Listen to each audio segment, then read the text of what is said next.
चलो देखो, रिफ्रैक्शन हमने वन कर्व सरफेस से क्या कर लिया, देख लिया है लास्ट क्लास में। अब हमें क्या करना है, देखना है दो कर्व सरफेस से। तो टॉपिक डालना है refraction from two curved surface. और अगर दोनों कर्व सरफेस दो एक दूसरे के क्या है, बहुत पास हैं, तो उसी को हम क्या बोलेंगे, लेंस कहेंगे।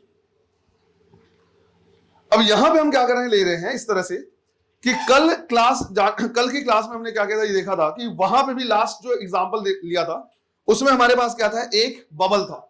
अगर बबल है तो उसमें दोनों जो सरफेस हैं वो कैसे हैं, रिफ्रैक्टिंग सरफेस है। दिक्कत ये हो रही है कि दोनों रिफ्रैक्टिंग सरफेस क्या है, एक दूसरे से दूर हैं, जिसकी वजह से जो पहले का इमेज है जो दूसरे के ऑब्जेक्ट की तरह क्या करेगा, बिहेव करेगा, उनमें डिस्टेंस क्या होगा, अलग अलग होगा। अब हम यही क्या कर रहे हैं, इमेजिन करके चल रहे हैं कि मान लो दोनों सरफेस को हमने काट के बिल्कुल चिपका दिया, दोनों सरफेस के बीच में डिस्टेंस इतना कम है कि जो डिस्टेंस पहले सरफेस से है वही डिस्टेंस किससे, सेकंड सरफेस से। तो ये मिड वाला जो थिकनेस है उसको हमें ऐड करने की जरूरत नहीं पड़ेगी। तो वही कंडीशन हम क्या कर रहे हैं, यहां पे ले रहे हैं। तो लेट्स से हमने बोला कि यहां पे हमारे पास क्या है, एक इस तरह का सरफेस ले लिया, रिफ्रैक्टिंग सरफेस। इसी के साथ हमने क्या कर दिया, दूसरा रिफ्रैक्टिंग सरफेस ऐसे जोड़ दिया है। और इसके लिए हम क्या कर रहे हैं, देख रहे हैं कि कैसे इमेज बनेगा और किस तरह से कैसा ऑब्जेक्ट होगा। तो हमने कहा कि भाई मान लो हमने क्या किया है, यहां कहीं पे ऑब्जेक्ट रखा है, ये जाएगा, पहले से रिफ्रैक्ट होगा, पहले से रिफ्रैक्ट होकर क्या आएगा, दूसरे में जाएगा, दूसरे से रिफ्रैक्ट होगा, और दूसरे से भी रिफ्रैक्ट होने के बाद क्या करेगा, ये अपना इमेज कहीं पे बनाएगा, राइट। तो यहां कहीं पे क्या होगा, इमेज बनेगा। अब मुझे क्या करना है, दोनों को इंडिविजुअली अलग अलग देखना है। तो मैंने क्या किया, इनको सेपरेट कर दिया। मैंने बोला इसी का मैं इक्विवेलेंट अगर डायग्राम क्या करूं, बनाऊं दोनों को अलग अलग मानते हुए, तो एक कर्व सरफेस हमारे पास इस तरह से हो जाएगा, और ये हो जाएगा हमारे पास क्या, दूसरा कर्व सरफेस। यहां का बाहर का रिफ्रैक्टिव इंडेक्स है μ1, इसके अंदर का रिफ्रैक्टिव इंडेक्स है क्या, μ2, और फिर जैसे रिफ्रैक्टिव इंडेक्स है कितना, μ1। तो यहां पे अगर हम क्या करेंगे, देखेंगे तो हम कहेंगे इधर का जो रिफ्रैक्टिव इंडेक्स है ये है μ1, इनके अंदर का जो रिफ्रैक्टिव इंडेक्स है वो μ2, और इधर का रिफ्रैक्टिव इंडेक्स फिर से क्या मानेंगे, μ1 लेंगे। अब देखो होगा क्या, सबसे पहले हमने क्या किया, यहां कहीं पे रखा ऑब्जेक्ट। जो ऑब्जेक्ट होगा वो यहां पे क्या करेगा, जाएगा और इससे रिफ्रैक्ट होगा। तो रिफ्रैक्ट अगर होगा तो रिफ्रैक्ट होने के लिए हमें क्या करना है, ये जानना है कि एंगल ऑफ इंसिडेंस और एंगल ऑफ रिफ्रैक्शन कितना है। उसके लिए मुझे इसका क्या चाहिए, सेंटर ऑफ कर्वेचर। तो लेट्स से मैंने बोला कि ये हो गया इसका सेंटर ऑफ कर्वेचर। यहां से मैंने क्या किया, एक परपेंडिकुलर ड्रॉ कर दिया। ये क्या करेगा, रे इस तरह से जाएगा, ये हो जाएगा इसके लिए एंगल ऑफ इंसिडेंस, और ये यहां से क्या होगा, रिफ्रैक्ट होगा, और रिफ्रैक्ट होकर यहां कहीं पे मिलेगा। जहां भी ये क्या करेगा, मिलेगा, वहां पे क्या मिलेगा, पहला इमेज मिलेगा, यही होगा। लेकिन जो पहला इमेज है वो दूसरे के लिए कैसा है, ऑब्जेक्ट की तरह। अब ये हम कह रहे हैं कि भाई ये यहां पे जाके क्या कर रहा है, इमेज की तरह बन रहा है, इमेज बन रहा है, बट एक्चुअल में इसके तुरंत बाद ये रखा हुआ है। ये तो हमने क्या किया, इमेजिनरी तरीके से अलग कर दिया है। तो ये एक्चुअल में यहां गिरने से पहले ही किस पे गिरेगा, सेकंड पे, है ना, क्योंकि ये क्या है, जस्ट बगल में रखा हुआ है। तो ये यहां पे इमेज एक्चुअली बना नहीं पाएगा, बनाने से पहले ही कहां जाएगा, इस पे गिरेगा। तो मुझे क्या करना है, देखना है कि भाई कितने एंगल पे गिरेगा। तो इसके लिए मैंने इसका सेंटर ऑफ कर्वेचर ले लिया, लेट्स से क्या, C2, यहां से परपेंडिकुलर ड्रॉ कर दिया। ये जो रेज है वो इतने में नहीं जाएगा, और ये उससे पहले यहां पे गिरेगा, और फिर क्या होगा, रिफ्रैक्ट होगा, और रिफ्रैक्ट होके जहां मिलेगा वहां पे हमारा क्या होगा, फाइनल इमेज मिलेगा, वो होगा फाइनल इमेज। ये डिस्टेंस हमने कंसीडर कर लिया क्या, U, इसका डिस्टेंस हमने मान लिया क्या, V1। ये जो V1 डिस्टेंस है पहले सरफेस के लिए क्या है, इमेज, दूसरे सरफेस के लिए क्या है, ऑब्जेक्ट। और अगेन इस डिस्टेंस को अगर हम क्या करें, देखिए तो ये हम बोलेंगे ये हमारा हो जाएगा क्या, फाइनल इमेज भी। क्लियर है ये? ये हमारे पास हो गया क्या, फर्स्ट कर्व्ड सरफेस, और ये वाला जो पार्ट है ये हमारा हो गया क्या, सेकंड कर्व सरफेस। अब इंडिविजुअली एक एक कर्व सरफेस के लिए हमने क्या किया है, ऑलरेडी ये देखा हुआ है कि फॉर्मूला लिखते कैसे। हमने लास्ट क्लास में क्या किया है, डिराइव करके देखा है कि μ2/v minus μ1/u is equal to μ2 minus μ1 divide by r। ये हमारे पास फॉर्मूला होता है। अब पहले सरफेस से जो डिस्टेंस होगा दूसरे सरफेस से भी डिस्टेंस क्या होगा, वही होगा। तो भले मैंने इसको क्या किया, u लिखा है पहले सरफेस से, लेकिन इतना ही डिस्टेंस किससे होगा, सेकंड सरफेस से भी होगा। बिल्कुल इसी तरह से भले हमने v लिखा है किससे, सेकंड सरफेस से, लेकिन इतना ही डिस्टेंस होगा किससे, फर्स्ट सरफेस से। मुझे यहां पे जो लास्ट क्लास में हमने क्या किया, फॉर्मूला लिखा है, बस उसको एज इट इज लिख देना है दोनों सरफेस के लिए। तो अगर मैं यहां पे क्या करूंगा, फर्स्ट सरफेस के लिए फॉर्मूला लिखूं, फर्स्ट सरफेस के लिए, तो ध्यान ही रखना है हम लिखेंगे क्या, μ2 डिवाइड बाई v1। क्यों, क्योंकि फर्स्ट सरफेस के लिए इमेज क्या है, v1 डिस्टेंस पे, minus μ1 divide by u is equal to μ2 minus μ1 divide by r1, क्योंकि दोनों का सेट ऑफ कर्वेचर अलग अलग जगह पे है तो हो सकता है इनका डिस्टेंस भी क्या हो, अलग अलग। तो ये r1 ले लिया और ये डिस्टेंस हमने मान लिया क्या, r2। ये हो गया हमारे पास इक्वेशन नंबर 1।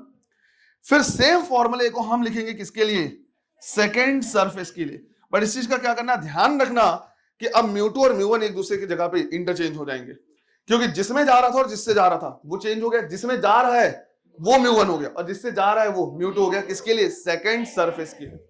तो यहां पे हमें लिखना पड़ेगा μ1 by we minus μ2 by v1। क्या लिखेंगे, μ2 बाई v1, क्योंकि पहले का इमेज दूसरे के लिए ऑब्जेक्ट, और ये डिस्टेंस दोनों से क्या रहेगा, सेम रहेगा। कल वाली क्लास में नहीं था, लास्ट क्लास में नहीं था, ये दोनों अलग अलग थे। इज इक्वल टू क्या लिखेंगे यहां पे, μ1 माइनस μ2 डिवाइड बाई r2। मैं चाहूं तो इसी फॉर्मूले को जो हमने क्या किया है यहां पे लिखा है, माइनस में बाहर निकाल सकता हूं। अगर मैं यहां से माइनस बाहर निकाल लूं तो यही फॉर्मूला हमारे पास हो जाएगा μ1 by v1 minus μ2 divide by μ1 by v minus μ2 divide by v1 is equal to, minus अगर हम बाहर निकाले तो हम लिख सकते हैं minus of μ2 minus μ1 divide by r2। ये हो गया इक्वेशन नंबर 2। दोनों इक्वेशन को हम क्या कर दे रहे हैं, ऐड कर दे रहे हैं। तो इक्वेशन नंबर 1 को ऐड कर रहे हैं किसके साथ, इक्वेशन नंबर 2 के साथ। इन दोनों अगर हम क्या करें, ऐड करें, तो यहां देखो μ2 बाई v1 है, यहां पे माइनस μ2 बाई v1 है, क्या हो जाएगा, कैंसिल। क्या बचेगा, μ1 बाई v यहां पे और माइनस μ1 बाई u यहां पे। तो μ1 वाला टर्म क्या हो जाएगा, कॉमन आएगा। तो हमने μ1 टर्म को क्या कर लिया, कॉमन निकाल लिया। क्या बचा, 1 by v minus 1 by u is equal to, right hand side में देखिए तो μ2 माइनस μ1 बाई r1 है, यहां पे भी minus μ2 minus μ1 divide by r2 है। तो अगेन μ2 माइनस μ1 वाला टर्म क्या आएगा, कॉमन आएगा। तो μ2 माइनस μ1 वाले टर्म को हमने क्या कर लिया, कॉमन निकाल लिया। यहां पे बचा 1 अपॉन r1, यहां पे माइनस 1 अपॉन r2। तो 1 upon r1 minus 1 upon r2। Further इसको हम थोड़ा सा क्या कर रहे हैं, सॉल्व कर रहे हैं, आगे और प्रोसीड कर रहे हैं। तो μ1 वाले टर्म को हम इधर ला रहे हैं। जब इधर लाएंगे तो लेफ्ट हैंड साइड पे हमारे पास है 1 upon v minus 1 upon u is equal to, right hand side में μ2 बाई μ1 माइनस μ1 बाई μ1 कितना हो जाएगा, 1, और ब्रैकेट में हमारे पास 1 upon r1 minus 1 upon r2। यही हो गया। अब यहां पे हमारे पास फॉर्मूला सीधा सीधा आ गया, 1 by v minus 1 by u is equal to μ2 1 minus 1 और ब्रैकेट में 1 upon r1 minus 1 upon r2। इसको हमने कह दिया इक्वेशन नंबर 3।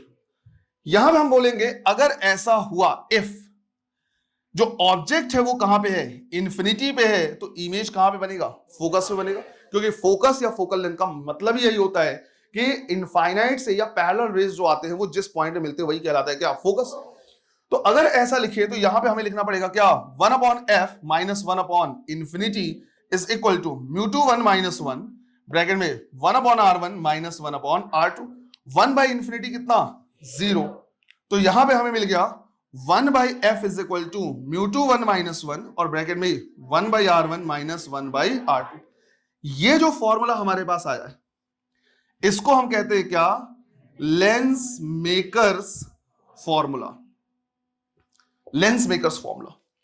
अगर हमें क्या करना है, कोई पर्टिकुलर पावर का लेंस बनाना है तो हमारे पास फॉर्मूला है 1 अपॉन f, कोई पावर लिखेंगे तो power is equal to μ2 1 minus 1 1 upon r1 minus 1 upon r2। कितना रेडियस ऑफ कर्वेचर है, कितना रिफ्रैक्टिव इंडेक्स उसका है, सराउंडिंग का रिफ्रैक्टिव इंडेक्स कितना, उसके बेसिस पर हम बोल सकते हैं कि जो भी लेंस हमें बनाना है या जिस पावर का लेंस बनाना है उसका पावर एक्चुअली कितना होगा। एक चीज और, अगर मैं क्या करूं, इन दोनों को कंपेयर करूं, मान लो इक्वेशन नंबर 3 और मैंने बोल दिया इक्वेशन नंबर 4, दोनों को अगर मैं कंपेयर करूं तो मैं कहूंगा दोनों क्या है, इक्वल है। तो इक्वेशन नंबर 3 को हम इक्वेट कर सकते हैं किससे, इक्वेशन नंबर 4 से। राइट हैंड साइड सेम है तो लेफ्ट हैंड साइड भी क्या होना चाहिए, सेम। तो हम लिखेंगे 1 बाई f किसके बराबर आ रहा है, 1 by v minus 1 by u के बराबर। ये हमारे पास एक और फॉर्मूला आ जा रहा है which is known as lens formula, but सही तरीका होगा इसको बोलने का थिन लेंस फॉर्मूला। क्लियर है ये? अब समझो हमने यहां पे क्या किया है, एक सिंपलिस्टिक फॉर्मूला, सिंपल सा फॉर्मूला निकाल लिया है, या तो फोकल लेंथ के लिए या तो लेंस फॉर्मूला। लेकिन ध्यान ये रखना है ये सिर्फ और सिर्फ वैलिड तब होगा जब दो कंडीशन ध्यान रखना है। पहला, इन दोनों के बीच का डिस्टेंस क्या रहे, कम रहे, ताकि जो डिस्टेंस इमेज का इससे रहे वही डिस्टेंस इससे भी रहे। अगर डिस्टेंस ज्यादा हुआ तो दोनों से डिस्टेंस अलग अलग होगा, फिर हमें इंडिविजुअली क्या करना पड़ेगा, सॉल्व करना पड़ेगा। दूसरा, इनके जो भी हमने लेंस लिया है, इनके दोनों तरफ जो सराउंडिंग है वो सेम रिफ्रैक्टिव इंडेक्स वाला होना चाहिए। अगर सेम रिफ्रैक्टिव इंडेक्स वाला सराउंडिंग है तो ही हम बोलेंगे कि हाँ ये फॉर्मूला वैलिड है। अदरवाइज अगर ऐसा हुआ कि इधर म्यू1 है, ये म्यू2 और इधर पे क्या है म्यू3 है, तो वापस ये फॉर्मूले नहीं लगेंगे। हमें क्या करना पड़ेगा, इंडिविजुअल सॉल्व करना पड़ेगा, पहले वन कर्व सरफेस के लिए फिर दूसरे के लिए अलग, राइट। तो इंडिविजुअल हमें क्या करना होगा, सॉल्व करना होगा। क्लियर है ये? ऐसे, क्योंकि एक बार क्वेश्चन ऐसे आया हुआ है कि एक पानी भरा हुआ है एक कंटेनर में, एक लेंस को हमने ऐसे डिप करके रख दिया, तो नीचे वाला पार्ट पानी में है, ऊपर वाला पार्ट क्या एयर में है, यहां से पैरेलल रेज आ रहे हैं, उसका फाइनल इमेज कहां पे बनेगा, इस तरह से। तो वहां पे तुम कोई लेंस फॉर्मूला वगैरह यूज नहीं कर पाओगे, पहले इसके लिए सॉल्व करोगे फिर नीचे वाले के लिए सॉल्व करोगे। क्लियर है ये? एक चीज और, अभी तक हम क्या कर रहे हैं, म्यू2 बाई v1 ये सब यूज कर रहे हैं, तो वहां पे बोल रहे हैं म्यू2 वो है जिसमें जा रहा है और म्यू1 वो है जिससे जा रहा है। लेकिन अब अगर हम क्या करेंगे, बात करेंगे कि भाई यहां पे भी म्यू2 आ रहा है, तो म्यू2 क्या है, रिफ्रैक्टिव इंडेक्स ऑफ लेंस, और म्यू1 क्या है, रिफ्रैक्टिव इंडेक्स ऑफ सराउंडिंग। तो यहां पे क्या करना है, ध्यान रखना है, जिसमें जा रहा है जिससे जा रहा है वो हमने पहले यूज कर लिया, और उन्हीं से हमने क्या किया, एक फॉर्मूला डिराइव किया जिससे ये पता चलता है कि जो म्यू2 है वो है रिफ्रैक्टिव इंडेक्स ऑफ लेंस, और म्यू1 क्या है, refractive index of surrounding. Clear है ये? चलो पहले इसको लिखो, इसमें बहुत सारे पॉइंट्स एक्चुअली डिस्कस करने हैं। लिखो, ये क्या है, 10 सेंटीमीटर। अब मेन यहां पे समस्या आता है कि इनमें R1 कौन है और R2 क्या है। क्या देख के ऐसा लग रहा है कि अगर मैं इसको R1 बोलूं उसको R2 बोलूं, और दूसरे केस में इसे R1 बोलूं और इसे R2 बोलूं, आंसर सेम आएगा अलग अलग आएगा? देख के यही लग रहा है कि आंसर क्या आएगा, अलग अलग आएगा। कि सर जब आप इसको R1 बोलोगे इसे R2 बोलोगे तो आंसर कुछ और आएगा, और इसको R1 बोलोगे और इसे R2 बोलोगे तो आंसर कुछ और आएगा। अब मुझे सिंपल ये बताओ, जितने लोग चश्मा लगाते हैं, अगर मान लो कहीं पे कोई लेंस या चश्मा अगर हम उल्टा कर दे, क्या पावर बदल जाता है? पावर बदल जाता है? नहीं, पावर नहीं बदल रहा है, इसका मतलब है फोकल लेंथ नहीं बदल रहा होगा। देखो दिखने का तरीका बदल जाता है, अलग तरीके से दिखता हुआ है जब हम पलट के देखते हैं, लेकिन जो पावर है वो नहीं चेंज होता है। जब भी तुम क्या करते हो, जाते हो कभी भी चश्मा बनवाने गए हो, तो वो निकाल के तुमको क्या करता है, दिखाता है कि भाई ये इतने पावर का लेंस है, इतने पावर का लेंस है। तो कभी भी उसको ध्यान रखना पड़ता है किस साइड से लगाना है, कैसे लगाना है? नहीं, वो तुम कैसे भी करके देख लो, वो पावर उतना ही होगा। इसका मतलब है अगर मैं इसको R1 लूं, इसको R2 लूं, या मैं इसको R2 लूं और इसको R1 लूं, इसको R2, आंसर सेम आएगा। करके देख लेते हैं अभी, है ना। पर इसको करने से पहले मुझे 2-3 पॉइंट और बताने हैं, वो पहले क्या कर लो, सुन लो, फिर मैं वो भी समझा रहा हूं, उस पॉइंट पे भी आ रहा हूं।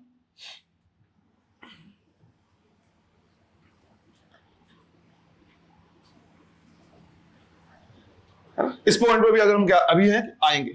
देखो पहली चीज जो हमने क्या किया है, अभी फॉर्मूला लिखा है, इसमें जो म्यू2 हमने क्या किया लिखा है, ये हो जाएगा क्या, रिफ्रैक्टिव इंडेक्स ऑफ लेंस, और जो म्यू1 होगा ये होगा क्या, रिफ्रैक्टिव इंडेक्स ऑफ सराउंडिंग।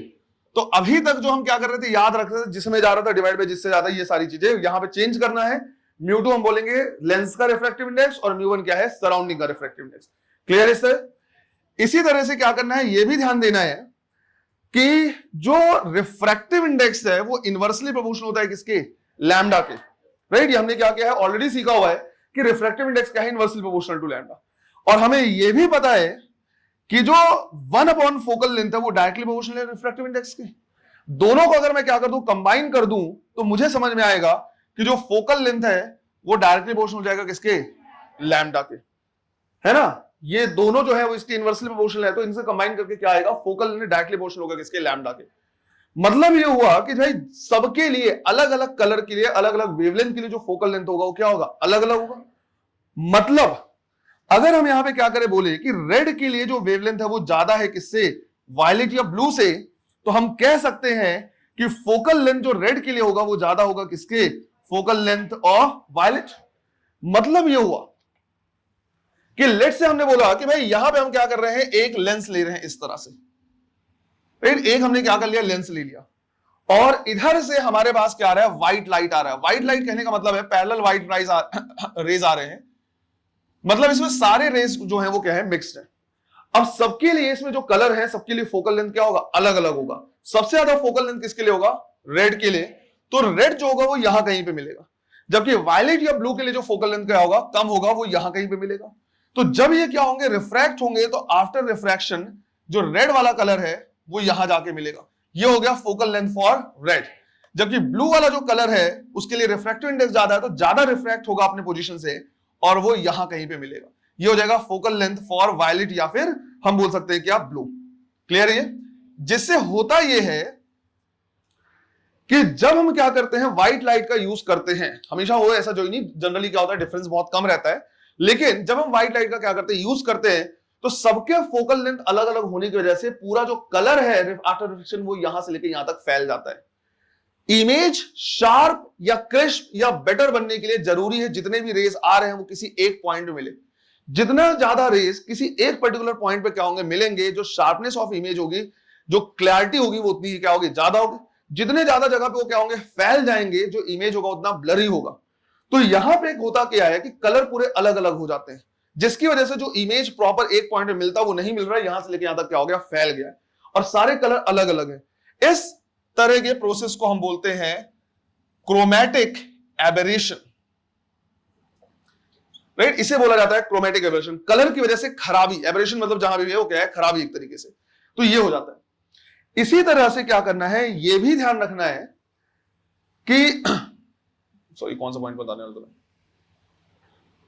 हाँ, ये भी ध्यान रखना है कि अगर मान लो हम लेंस के बारे में बात करें, तो लेंस के लिए हम क्या करेंगे, जो मैग्निफिकेशन है वो एक लिखने का तरीका तो h'/h था। मिरर में मैग्निफिकेशन हमने -v/u लिखा था, यहां पे जो मैग्निफिकेशन आएगा वो क्या आएगा, v/u। तो इसे भी हमें क्या करना है, ध्यान रखना है। और एज वेल एज अगर हमें पावर निकालना है तो वो लिखेंगे क्या, 1/4 फोकल लेंथ। पर ध्यान रखना, अगर 1/4 फोकल लेंथ तुम यूज कर रहे हो तो फोकल लेंथ होना चाहिए किसमें, मीटर में, और अगर सेंटीमीटर में दिया हुआ है तो तुम यूज करोगे क्या, 100/f। अगर सेंटीमीटर में क्या करना हो लिखना हो। तो ये छोटे छोटे हमारे पास क्या है, पॉइंट्स है।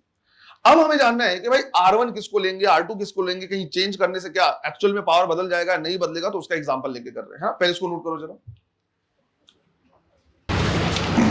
देखो जैसे मान लो हमने क्या किया है, यहां पे एक लेंस लिया हुआ है और हमने कहा कि दोनों का रेडियस ऑफ कर्वेचर अलग अलग है। इसका रेडियस ऑफ कर्वेचर हमने बोल दिया 5 सेंटीमीटर और इसका रेडियस ऑफ कर्वेचर हमने बोल दिया कितना, 10 सेंटीमीटर। ये हमने क्या कर लिया, ले लिया। और हमने बोला कि जो लेंस है इसका रिफ्रैक्टिव इंडेक्स है फॉर एग्जांपल 1.5। समस्या ये है कि R1 किसको लूं, R2 किसको लूं। अब देख के ऐसा लग रहा है कि अगर इसको R1 लेंगे, इसको R2 लेंगे तो आंसर कुछ और आएगा, इसको R1 लेंगे, इसको R2 लेंगे तो आंसर कुछ और आएगा। तो समझो, सिंपल सा है। जैसे मान लो हमने क्या किया, इस तरह से वो कर दिया, ड्रॉ कर दिया, और यहां पे हमने क्या कर दिया, ऑब्जेक्ट रख दिया। ऑब्जेक्ट रखना जरूरी है क्योंकि इसी से हमें पता चलेगा कि जो इंसिडेंट रे है उसका जो डायरेक्शन है वो किधर है। तो डायरेक्शन हमने मान लिया। अब सिंपल सा चीज है कि भाई जिधर ऑब्जेक्ट है, ऑब्जेक्ट के तरफ या ऑब्जेक्ट के पास वाला जो है उसको लेना है क्या, R1, और उसके अपोजिट फेस को लेना है क्या, R2। तो ये हो जाएगा हमारा क्या, R1, और ये हो जाएगा क्या, R2। इसी तरह से दूसरा केस है कि अगर हम मान लो क्या कर दे, इसी को उल्टा करके रख दे, मतलब ये वाला फेस है अब 10 सेंटीमीटर और ये फेस है क्या, 5 सेंटीमीटर। यहां पे ऑब्जेक्ट रखा है, ये इंसिडेंट रे, ये R1 और ये R2। आराम से कंफ्यूजन हो सकता है कि दोनों के आंसर अलग अलग आएंगे, पर एक्चुअली में ऐसा नहीं है। जब यहां पे हम क्या करेंगे देखेंगे तो ध्यान इस बात का रखना है कि भाई साइन कन्वेंशन का भी यूज करना है। साइन कन्वेंशन का कैसे यूज करना है, अगर मैं इसका क्या करूं देखूं, तो इसका जो, अगर मैं इसको पूरा क्या करूं, कंप्लीट करूं, तो ये जो सर्कल है वो ऐसे कंप्लीट होगा। तो इसका जो सेंटर ऑफ कर्वेचर होगा यहां कहीं पे होगा, यही होगा। इसी तरह से इस दूसरे वाले का अगर हम क्या करें, सर्कल कंप्लीट करें इस तरह से, तो इसका सेंटर ऑफ कर्वेचर यहां कहीं पे होगा। अब मुझे जो सारा डिस्टेंस मेजर करना है, जैसे मिरर में पोल से करते थे, इसमें ऑप्टिकल सेंटर से करेंगे, मतलब लेंस के सेंटर से करेंगे। जब मैं C1 के डिस्टेंस को मेजर करने जाऊंगा, मतलब मैं इस रेडियस को मेजर करूंगा, तो यहां से मैं चलना शुरू करूंगा उसी डायरेक्शन में जिस डायरेक्शन में इंसिडेंट रे है, जिसकी वजह से R1 जो हो जाएगा वो क्या हो जाएगा, पॉजिटिव। और R2 के लिए जब मैं देखूंगा तो C2 यहां है ना, तो मुझे यहां से क्या करना पड़ेगा, अपोजिट डायरेक्शन में जाना पड़ेगा, किसके, इंसिडेंट रे के। तो मुझे क्या लिखना पड़ेगा, -10 सेंटीमीटर। क्या साइन कन्वेंशन समझ में आया, पक्का? एक बार फिर समझा दे रहा क्योंकि यही चीज मेन है। जैसे मान लो मैंने बोला कि मेरे पास इस तरह का क्या है, लेंस है। मैंने कहा कि ये 5 सेंटीमीटर है और ये क्या है, 10 सेंटीमीटर है। तुमने ऑब्जेक्ट को यहां रखा, ये इंसिडेंट रे हो गया। अब इसके लिए तुम्हें क्या करना है, पता करना है कि रेडियस ऑफ कर्वेचर क्या लोगे। तो तुम इसको क्या करोगे, सर्कल कंप्लीट कर दो। तो ये सर्कल हो गया, इसका सेंटर यहां होगा ना। अब यहां से जब तुम मेजर करने आओगे तो अपोजिट डायरेक्शन में आ रहे हो, किसके, इंसिडेंट रे के। तो इसको क्या लोगे, माइनस। इसके लिए अगर तुम चेक करोगे तो इसको सर्कल कंप्लीट कर दो, इसका सेंटर ऑफ कर्वेचर यहां कहीं होगा। तुम जब यहां से मेजर करने जाओगे तो सेम उसी डायरेक्शन में जाओगे जिस डायरेक्शन में इंसिडेंट रे है। तो ये क्या हो जाएगा, पॉजिटिव। समझ में आया? ऐसे हमें क्या करना होता है, साइन कन्वेंशन यूज करना होता है कि किसका सेंटर ऑफ कर्वेचर किधर होगा। इससे अब निकालो जरा, यहां पर हम निकालेंगे 1 upon focal length equal to mu two, कितना 1.5, सराउंडिंग कुछ नहीं बोला है तो एयर, माइनस 1 अपॉन R1 क्या लेंगे 5 माइनस, और इसको क्या लिखेंगे -10। तो बेसिकली ये हो गया कितना, ये हो गया 1/2 और यहां पे 1/5 प्लस 1/10, तो ये हो गया 2/10 प्लस 1/10 कितना 3/10 मल्टीप्लाइड बाई ये तो 3/20, तो ये हो गया कितना 3/20। तो फोकल लेंथ कितना 20/3 सेंटीमीटर पॉजिटिव में आ रहा है। इसके लिए चेक करते हैं, जब इसके लिए चेक करेंगे तो इसका सेंटर ऑफ कर्वेचर इधर होगा, तो R1 क्या होगा पॉजिटिव, R1 की वैल्यू कितनी 10 सेंटीमीटर, R2 क्या होगा नेगेटिव, R2 जो होगा वो क्या होगा नेगेटिव, तो क्या लिखेंगे -5 सेंटीमीटर। देखो तो यहां पे हुआ है कि R1 और R2 की का वैल्यू भी बदला है और मैग्नीट्यूड भी बदल गया है, मतलब साइन भी बदल गया, सॉरी। तो यहां पे R1 प्लस था लेकिन R1 10 हो गया, यहां पे R1 जो 5 था वो क्या था पॉजिटिव था, यहां पे 5 जो है वो क्या हो गया नेगेटिव, तो वैल्यू भी बदला है और साइन भी क्या हो गया बदल गया। अल्टीमेटली क्या हो जाएगा बैलेंस, हम लिखेंगे 1/F2 इज इक्वल टू, वापस से यहां पे क्या आएगा 1/2 और यहां पे क्या लिखेंगे 1/R1 मतलब 1/10 माइनस -5, वापस से फोकल लेंथ कितना आ जाएगा 20/3 सेंटीमीटर। तो जब भी हम क्या करेंगे निकालेंगे विथ साइन कन्वेंशन निकालेंगे। अभी हम और चेक कर ले रहे है ना, अलग अलग टाइप के केसेस लेके, और हम क्या करेंगे क्लैरिफाई कर लेंगे। क्लियर है ये, तो कोई फर्क नहीं पड़ता। इसका मतलब ये हुआ कि अगर कल को तुमको इस तरह का लेंस दे दिया जाए तो चाहे तुम ऑब्जेक्ट इधर रखो चाहे ऑब्जेक्ट इधर रखो, इमेज वहीं पे बनेगा, क्योंकि ऑब्जेक्ट इधर रखो चाहे इधर रखो फोकल लेंथ चेंज नहीं होगा।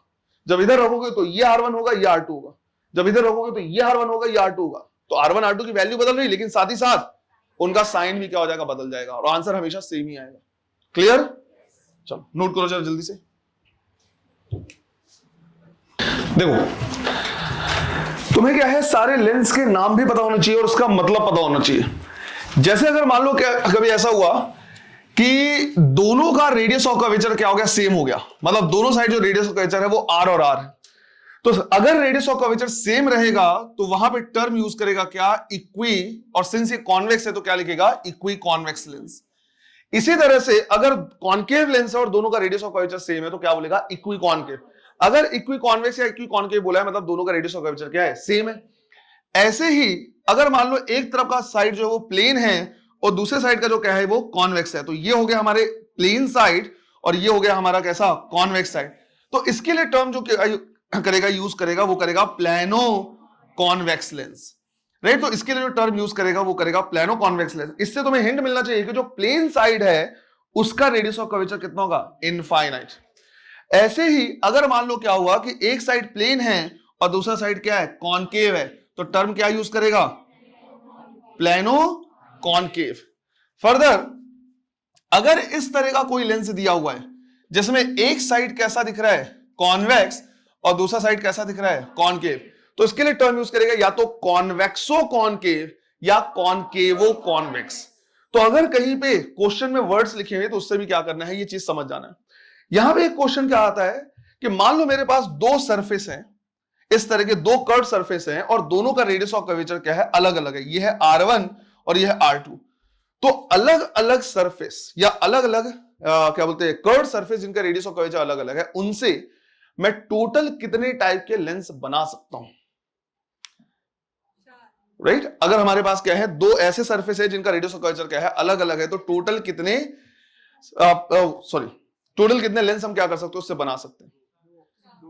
अब आंसर कैसे पता चलेगा, अगर फोकल लेंथ चारों कॉम्बिनेशन के अलग अलग आ रहे हैं तो वो चारों क्या कहलाएंगे अलग अलग लेंस। इनफैक्ट अगर एक में प्लस आ रहा है और दूसरे में उतना ही माइनस आ रहा है तो दोनों लेंस फिर भी क्या कहलाएंगे अलग ही कहलाएंगे, है ना। तो क्या करना है इसको क्वेश्चन के फॉर्म में लिखना है, how many lenses can be formed, how many lenses can be formed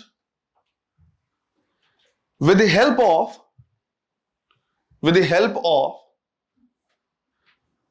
two curved surface, with the help of two curved surface of different radius of curvature.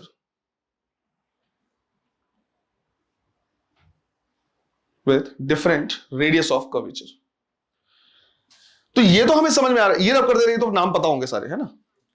तो ये तो हमें समझ में आ रहा है कि टोटल 4 कॉम्बिनेशन होंगे, लेकिन क्या चारों कॉम्बिनेशन एक्चुअली में अलग अलग हैं या नहीं है, ये हमें तब पता चलेगा जब हम क्या करेंगे, इनके फोकल लेंथ निकालेंगे।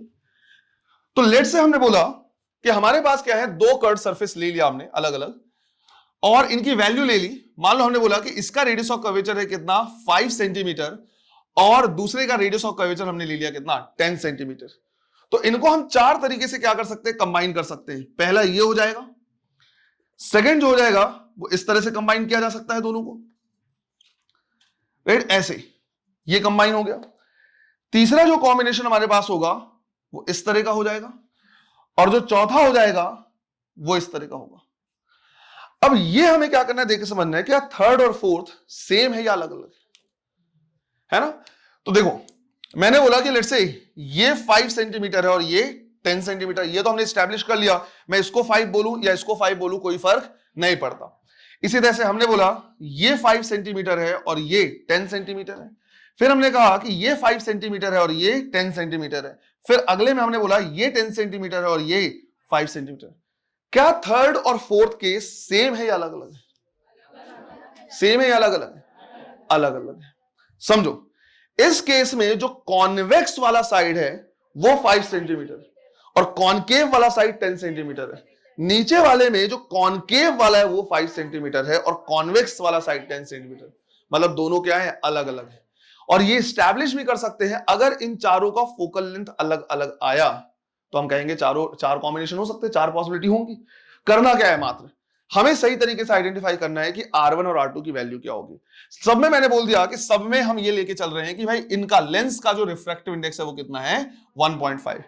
तो पहले में अगर तुम क्या करो, आइडेंटिफाई करो, बताओ R1 की वैल्यू क्या लिखूंगा मैं। सब में यही मान के चलो कि लेफ्ट हैंड साइड में ऑब्जेक्ट रखा हुआ है, कोई दिक्कत नहीं, लेफ्ट हैंड साइड ऑब्जेक्ट रखा है। R1 की वैल्यू +5 सेंटीमीटर और R2 -10 सेंटीमीटर। समझ में आ रहा है? इसका जो सेंटर ऑफ कर्वेचर होगा वो इधर होगा, सेम डायरेक्शन मेजर करना पड़ेगा जिधर इंसिडेंट रे है। इस वाले का centre of curvature left hand side में होगा, अपोजिट एक्शन मेजर करना पड़ेगा।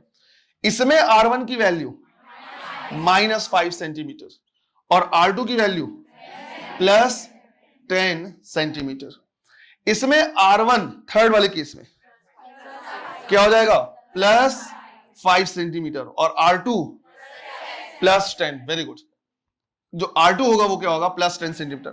लास्ट वाले केस में R1 +10 और R2 +5, तो R1 हो जाएगा +10 सेंटीमीटर और R2 +5 सेंटीमीटर। सब में हमने क्या कर लिया, R1 R2 की वैल्यू निकाल ली। क्या फोकल लेंथ निकाल सकते हो? चलो चारों की फोकल लेंथ निकालो और चेक करो कितने आ रहे हैं। 3 सेंटीमीटर। क्लियर है? अगर लेंस का फोकल लेंथ या पावर पॉजिटिव आए, इसका मतलब है वो कैसा होगा, कन्वर्जिंग होगा। तो ये जो लेंस है ये कैसे काम करेगा, कन्वर्जिंग। कन्वर्जिंग कहने का मतलब है अगर पैरेलल रेज आएंगे या इस तरह से रेज आएंगे तो उसको क्या करेगा, एक दूसरे के पास लाएगा। सेकंड के लिए जो फोकल लेंथ आ रहा है वो कितना आ रहा है, -20/3 सेंटीमीटर। मतलब कैसा बिहेव करेगा, ये बिहेव करेगा कैसा, डाइवर्जिंग लेंस की तरह, माइनस आ रहा है। थर्ड के लिए फोकल लेंथ +20 सेंटीमीटर, मतलब अगेन ये लेंस कैसा हो गया, कन्वर्जिंग। और फोर्थ के लिए -20 सेंटीमीटर, मतलब ये कैसा हो गया, ये हो गया डाइवर्जिंग। अब अगर यहां पे चारों के फोकल लेंथ अलग अलग आ रहे हैं, ये दोनों अलग अलग कहलाएंगे, ये दोनों अलग अलग कहलाएंगे।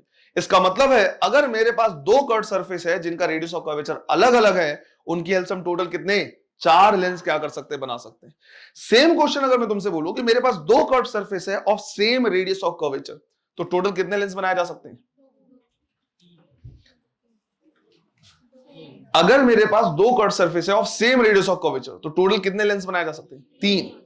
ये पहला, ये दूसरा और ये तीसरा, ये दोनों फिर क्या कहलाएंगे, सेम कहलाएंगे, है ना। तो तुम चाहो तो क्या कर सकते हो, नीचे में नोट करके लिख सकते हो, with 2 curved surface of same radius of curvature, two curved surface of same radius of curvature, total three lenses can be formed. तो उस पर्टिकुलर केस में थर्ड और फोर्थ दोनों क्या हो जाएंगे, सेम हो जाएंगे। क्लियर है ये? चलो जल्दी से नोट करो इसे। देखो नेक्स्ट, अगर मालूम मैं तुमसे बोलूं कि कोई कॉन्वेक्स लेंस जो है वो कैसा लेंस है, ऑप्शन दिया हुआ है कन्वर्जिंग, सेकंड बोला है डाइवर्जिंग, तीसरा बोला है प्लेन ग्लास स्लैब की तरह बिहेव करता है, और चौथा बोला है सबकी तरह बिहेव कर सकता है। एक कॉन्वेक्स लेंस किस तरह से बिहेव करता है अगर ये पूछा जाए तो आंसर क्या होगा? Converging, diverging, plane glass slab की तरह, या सबकी तरह बिहेव कर सकता है? आंसर होगा सबकी तरह क्या कर सकता है, बिहेव कर सकता है। डिपेंड करता है कि उसके सराउंडिंग में क्या रखा हुआ है। तो यहां पे हम क्या कर रहे हैं, तीन केसेस ले रहे हैं। केस वन हमने बोला कि भाई यहां पे हमारे पास क्या है, लेंस है। सिंपल कैलकुलेशन के लिए दोनों साइड का मैंने क्या किया, बोला कि 5 सेंटीमीटर और 5 सेंटीमीटर रेडियस ऑफ कर्वेचर है। जो लेंस का रिफ्रैक्टिव इंडेक्स है वो है 1.5 और सराउंडिंग है कितने में, 1। इसी तरह से सेकंड केस हमने क्या किया, लिया है कि सेम लेंस है, कोई भी डिफरेंस नहीं है, सिर्फ और सिर्फ जो सराउंडिंग है, राइट, वो हो गया है कितना, 2। सब कुछ क्या है, सेम है। ये भी 5 सेंटीमीटर है, ये भी क्या है 5 सेंटीमीटर, इसका खुद का रिफ्रैक्टिव इंडेक्स कितना है, 1.5। इसी तरह से यहां पे हम क्या कर रहे हैं, ले रहे हैं थर्ड केस, और थर्ड में हम कह रहे हैं कि सेम वही लेंस है, लेकिन जो अब सराउंडिंग का रिफ्रैक्टिव इंडेक्स है वो भी कितना है, 1.5 है। तीनों ही केसेस में तुमको क्या करना है, निकालना है कि इनका फोकल लेंथ कितना आ रहा है। तीन अलग अलग केसेस है, तीनों में निकालना है कि इनका फोकल लेंथ कितना आ रहा है। कैलकुलेट करो चलो। 5 सेंटीमीटर ये भी देखो, सेम लेंस है, अलग अलग सराउंडिंग में रखा हुआ है ना, अलग अलग सराउंडिंग में। जब तुम क्या करोगे, सॉल्व करोगे, देखो ये तो निकाल सकते हो ना, ये कैसे होगा, पॉजिटिव, और ये क्या होगा, नेगेटिव। तो 1/5 माइनस 1/5, तो 2/5 ऐसे ही हो गया। सिर्फ चेंजेस आएगा क्या, सराउंडिंग में। तो जैसे इसमें तुम अगर निकालोगे तो तुम लिखोगे 1 upon focal length is equal to 1.5 divide by 1 minus 1, और यहां पे 1/5 माइनस 1/5, तो यहां पे कितना हो गया, 1/2 बचा, और यहां पे कितना है, 2/5। तो पहला जो फोकल लेंथ आया वो कैसा आया, +5 सेंटीमीटर, या इसका जो पावर आएगा वो भी क्या आएगा, पॉजिटिव। अगर लेंस का फोकल लेंथ पॉजिटिव आए या पावर पॉजिटिव आए तो वो कैसा होगा, कन्वर्जिंग। तो ये बिहेव करेगा कैसे, कन्वर्जिंग लेंस की तरह, मतलब यहां से अगर रेस आएगा तो उसको क्या कर जाएगा, कन्वर्ज करेगा। सेकंड के लिए अगर हम क्या करें, निकालें, तो हम लिखेंगे 1/f2 is equal to 1.5 divide by 2 minus 1, और ये वैल्यू तो 2/5 ही रहेगी। तो यहां से बेसिकली हो गया 1.5 माइनस 2 मतलब 0.5, तो 0.5 और किसमें, माइनस में, डिवाइड बाई 2 मल्टीप्लाइड बाई 2/5, तो f2 इज इक्वल टू कितना आएगा, -10 सेंटीमीटर। -10 सेंटीमीटर कहने का मतलब है अब यही जो लेंस है वो डाइवर्जिंग होगा। तो रेस जब इस तरह से क्या होंगे, आएंगे, तो ये क्या हो गए, एक दूसरे से दूर जाएंगे। इसमें अगर हम क्या करें, सॉल्व करें, तो हम लिखेंगे 1/f3 is equal to 1.5 divide by 1.5 minus 1, और ये कितना, 2/5 था, तो 1 माइनस 1 कितना, 0, राइट। तो 1 focal length is equal to 0, तो हम लिखेंगे फोकल लेंथ कितना, इनफाइनाइट, या फिर पावर कितना, 0। अगर पावर 0 है, मतलब कन्वर्जिंग या डाइवर्जिंग पावर नहीं है, तो हम बोलेंगे कैसा बिहेव करेगा, behaves as plane glass slab. तो जो रेस इस तरह से आएंगे वैसे ही क्या हो जाएंगे, चले जाएंगे। क्लियर है ये? कुल मिला के आंसर ये है कि भाई दिखावे पे नहीं जाना है कि कॉन्वेक्स दिख रहा है या कॉनकेव दिख रहा है, इस बात पे डिपेंड करता है कि उसका सराउंडिंग कैसा है। अब याद कैसे रखना है, एक कॉन्वेक्स लेंस वैसे ही बिहेव करेगा जैसा तुमने सीखा है, अगर सराउंडिंग का रिफ्रैक्टिव इंडेक्स उससे कम है। और तुमने क्या सीखा है कॉन्वेक्स के लिए, कन्वर्जिंग। तो अगर सराउंडिंग का रिफ्रैक्टिव इंडेक्स कम है तो कन्वर्जिंग की तरह बिहेव करेगा। सराउंडिंग का रिफ्रैक्टिव इंडेक्स अगर बराबर हो जाए तो प्लेन ग्लास स्लैब की तरह काम करेगा, और सराउंडिंग का रिफ्रैक्टिव इंडेक्स अगर ज्यादा हो जाए तो कैसा, डाइवर्जिंग। मतलब अगर रिफ्रैक्टिव इंडेक्स ज्यादा हुआ सराउंडिंग का तो उल्टा काम करेगा। इसी तरह से एक कॉनकेव लेंस वैसा ही काम करेगा जैसा तुमने सीखा है, अगर सराउंडिंग का रिफ्रैक्टिव इंडेक्स कम हुआ। सराउंडिंग का रिफ्रैक्टिव इंडेक्स कम हो तो कॉनकेव लेंस डाइवर्जिंग, बराबर हुआ तो प्लेन ग्लास स्लैब, और अगर ज्यादा हुआ सराउंडिंग का रिफ्रैक्टिव इंडेक्स तो कन्वर्जिंग। तो सराउंडिंग का रिफ्रैक्टिव इंडेक्स अगर कम है तो वैसा ही जैसा तुमने सीखा है, बराबर है तो प्लेन ग्लास के स्लैब की तरह, और अगर ज्यादा हुआ तो उल्टा काम करने लगेगा। तो कंपटीशन के हिसाब से इन पॉइंट पे क्या करना, ध्यान रखना, दिखावे में नहीं जाना है, पूरा जाना है किस पे, फोकस, फोकल लेंथ पे या फिर पावर पे। क्लियर है ये? चलो जल्दी से नोट करो जिनसे नहीं है। अब हमें क्या करना है, न्यूमेरिकल करना है। न्यूमेरिकल करने के दो तरीके होंगे। पहले हम न्यूमेरिकल करेंगे किस पे, लेंस मेकर्स फॉर्मूले पे, और उसके बाद हम जाएंगे किस पे, लेंस फॉर्मूले पे। क्वेश्चन लिखना है, what is the refractive index, what is the refractive index of material of, what is the refractive index of material of plano convex lens, plano convex lens if the radius of curvature, if the radius of curvature of convex surface is, radius of curvature of convex surface is 10 centimeter and focal length is 30 centimeter, is 30 centimeter। करो। अब यहां पे समस्या ये आती है कि जो फोकल लेंथ है उसको मैं प्लस लूं या माइनस लूं। तो एक चीज समझना है, अगर कुछ नहीं बोला जाए तो बाय डिफॉल्ट सराउंडिंग में एयर लेना है। जब बाय डिफॉल्ट हम सराउंडिंग में क्या करेंगे, एयर लेंगे, तो कॉन्वेक्स का जो फोकल लेंथ होगा पॉजिटिव, कॉनकेव का नेगेटिव, ये बाय डिफॉल्ट है।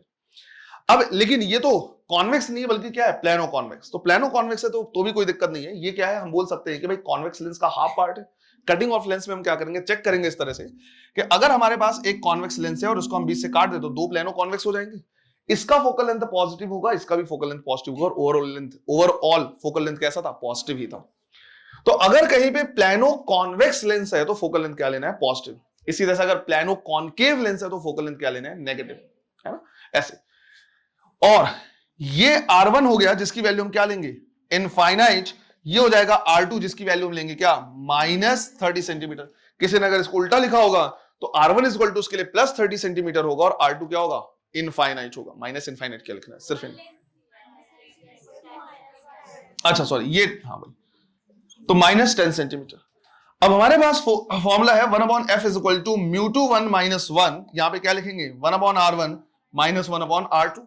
फोकल लेंथ कितना लेंगे, +30 सेंटीमीटर, तो ये लेंगे प्लस। तो हमने लिखा 1/30 इज इक्वल टू μ2 की वैल्यू हमें क्या करनी है, निकालनी है। μ1 कितना मानेंगे, 1, तो μ2 1 - 1, 1/इनफाइनाइट -10, तो माइनस और माइनस कितना, प्लस, राइट। और 1/इन्फिनिटी कितना हो जाएगा, 0। तो ये आ रहा है हमारे पास 1/30 इज इक्वल टू μ - 1, और यहां पे कितना है 1/10, ये कैंसिल हो गया। तो μ - 1 की वैल्यू 1/3, तो म्यू में 1 ऐड हो जाएगा तो कितना आ जाएगा, 4/3।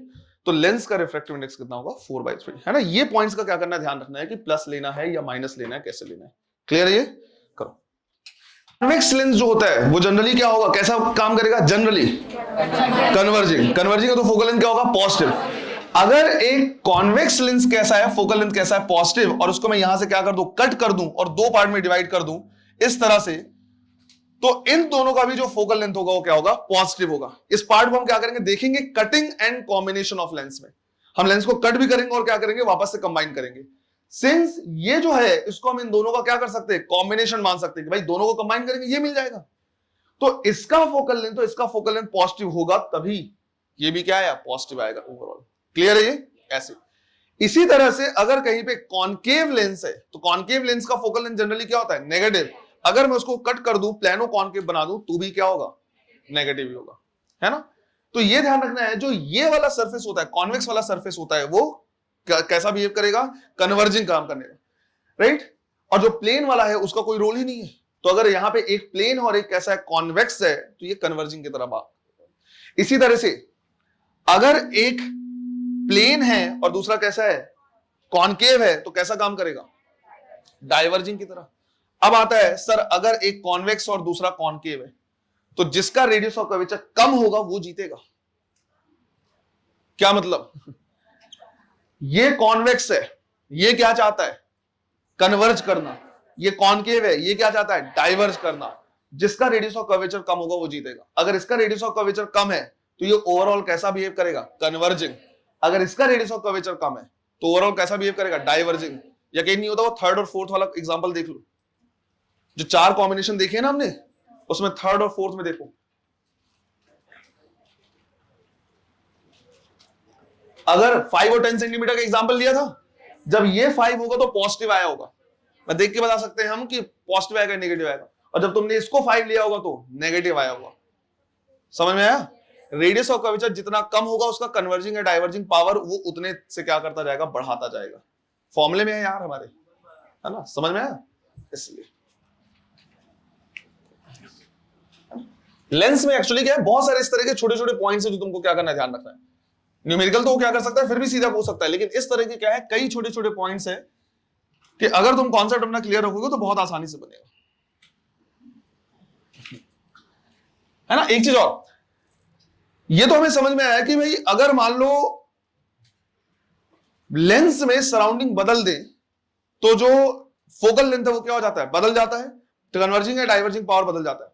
अगर सेम क्वेश्चन में मिरर के लिए पूछूं कि एक मिरर को अगर हम क्या करें, किसी भी सराउंडिंग में बदल दें, मान लो एक मिरर है, कॉनकेव मिरर है, उसको पानी के अंदर डाल दो तो सराउंडिंग बदल गया, क्या उसका फोकल लेंथ चेंज हो जाएगा? नहीं। तो मिरर का फोकल लेंथ क्या होता है, r/2 होता है, और रेडियस ऑफ कर्वेचर चेंज नहीं हो सकता भाई, उसका रेडियस कितना है वो थोड़ी ना चेंज होगा। तो मिरर के लिए फोकल लेंथ या पावर चेंज नहीं करना है अगर सराउंडिंग चेंज हो, सिर्फ और सिर्फ ऐसा होता है किसके लिए, लेंस के लिए, है ना, वो भी ध्यान रखना है। चलो नेक्स्ट क्वेश्चन लिखो।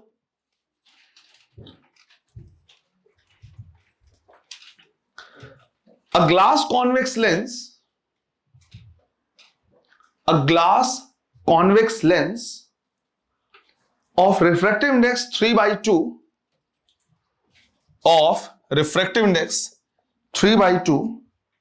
has focal length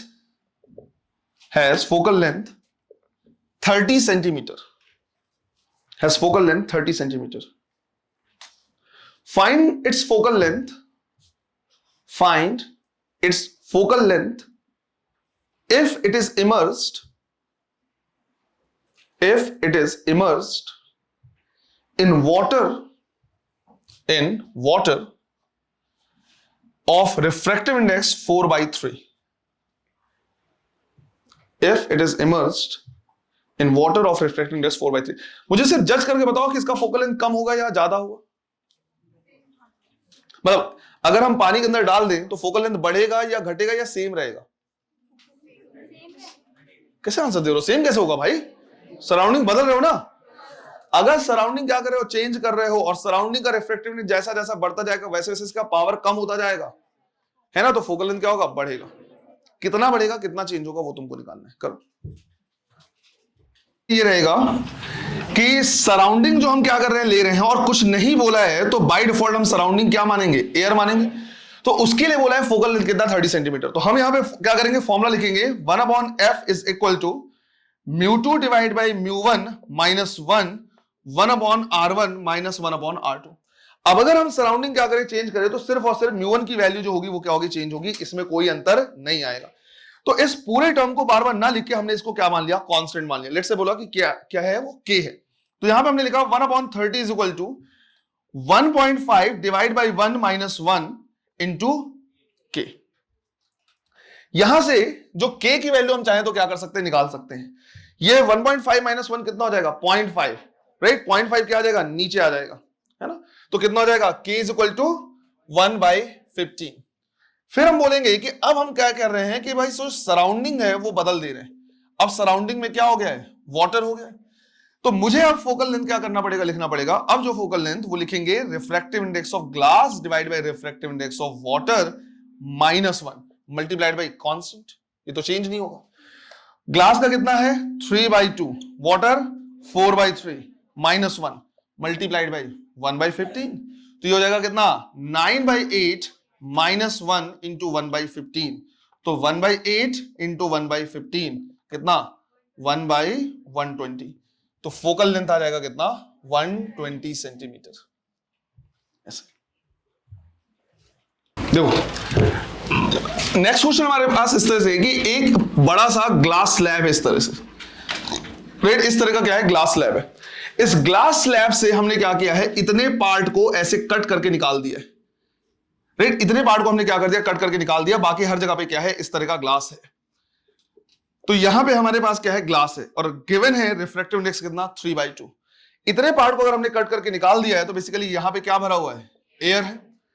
ये बोला हुआ है कि इधर का जो कर्व सरफेस और इधर का जो कर्व सरफेस है, दोनों का जो रेडियस ऑफ कर्वेचर है वो है लेट्स से कितना, 10 सेंटीमीटर। तो ये अब किसकी तरह बिहेव करेगा, लेंस की तरह बिहेव करेगा। ये पूछा है कि इस लेंस का फोकल लेंथ कितना, निकालो, है ना। वो तो हम ऐसे ही बता सकते हैं कि यार ये एयर है, लेंस का खुद का रिफ्रैक्टिव इंडेक्स कम है किससे, सराउंडिंग से।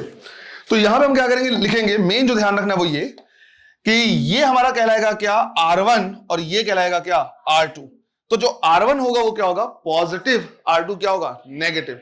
तो हम यहां पे लिखेंगे 1/f इज इक्वल टू μ2 की वैल्यू कितनी, 1, और μ1 की वैल्यू, सराउंडिंग की वैल्यू कितनी, 1.5 -1। यहां पे R1 क्या होगा, पॉजिटिव, तो 10 माइनस R2 क्या होगा, -2। इतना तो पता चल जाएगा।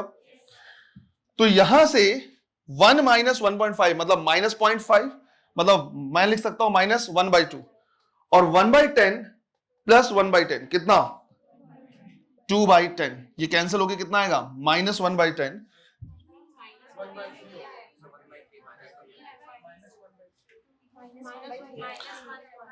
अच्छा, यहां पे नीचे में वो है ना, 0.5 है, तो ये -1/3 हो जाएगा।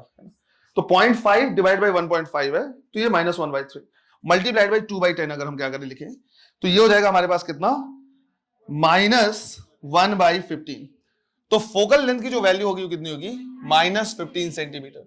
सिंस फोकल लेंथ कैसा है, नेगेटिव है, हम बोलेंगे ये कैसा है, diverging lens.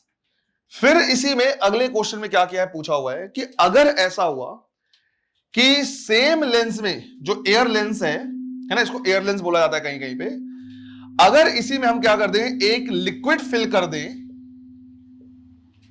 Of refractive index 2, बाकी सब कुछ क्या है, सेम है, बिल्कुल सेम है, हर चीज यहां पे क्या है, सेम है। अगर लिक्विड भर दे क्या, रिफ्रैक्टिव इंडेक्स 2 का, तो अब इसका फोकल लेंथ कैसा कितना होगा, और ये किस तरह से बिहेव करेगा। अब कैसा बिहेव करेगा, कन्वर्जिंग, क्योंकि इसका रिफ्रैक्टिव इंडेक्स सराउंडिंग से क्या हो गया, ज्यादा हो गया है, और फोकल लेंथ कितना होगा वो भी निकाला जा सकता है। तो बता सकते हैं कि लेंस कैसा बिहेव करेगा, कन्वर्जिंग, क्योंकि इसका रिफ्रैक्टिव इंडेक्स सराउंडिंग से क्या है, ज्यादा है। फोकल लेंथ अगर निकालेंगे, R1 R2 वैल्यू क्या होगी, सेम होगी। तो हम यहां पे लिखेंगे क्या, 1 focal length is equal to μ2 की वैल्यू कितनी, 2 डिवाइड बाई μ1 -1, और ये वाला टर्म तो कितना रहेगा, 2/10 ही रहेगा। तो जैसे हम उसको लिख सकते हैं, सॉरी 1/10 माइनस -1/10, तो ये हो जाएगा क्या, 0.5 डिवाइड बाई 1.5, तो अब 1/3, और ये कितना, 2/10, तो ये जाएगा 1/15।